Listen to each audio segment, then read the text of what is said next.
জাগ্রত হও তৃণমূল পর্ব 2-এর দ্বিতীয় ভাগ।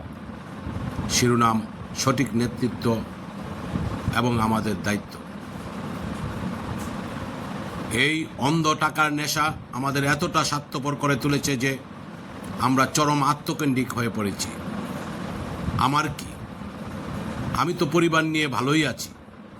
এই সস্তা কাপুরুষ শোষিত চিন্তাভাবনা থেকে আমরা বের হতে পারছি না, যার ফলে আজ আমাদের চোখের সামনে কোনো নিরীহ মানুষের প্রতি চরম অন্যায় অবিচার হলেও কেউ প্রতিবাদ করতে এগিয়ে আসছে না।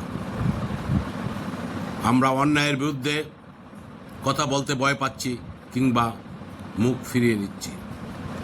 কিন্তু মনে রাখবেন, আজ যে অন্যায়ের বিরুদ্ধে আপনি নীরব ভূমিকা পালন করছেন, কাল সেই একই অন্যায়ের শিকার আপনি বা আপনার সন্তানও হতে পারে।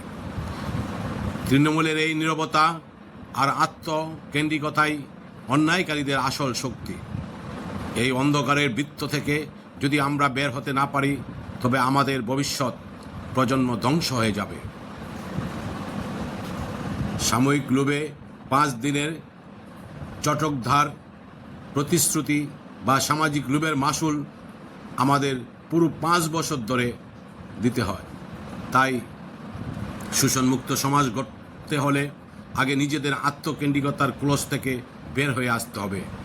অর্থের দণ্ডে মানুষকে মাপা বন্ধ করতে হবে। নির্বাচন কিংবা প্রতিনিধি বাছাইয়ের সময় প্রার্থীর পেশি শক্তি বা টাকার দম্ভ দেখে নয়, তার শিক্ষা, চরিত্র এবং জনকল্যাণমূলক কাজের অতীত রেকর্ড দেখে সিদ্ধান্ত নিতে হবে। আসুন, লোভ আর ভয়ের রাজনীতিকে চিরতরে বিদায় জানিয়ে সৎ ও যোগ্য নেতৃত্ব প্রতিষ্ঠা করি। নিরীহ মানুষের পাশে দাঁড়াতে শিখি এবং অন্যায়ের বিরুদ্ধে সম্মিলিত আওয়াজ তুলি।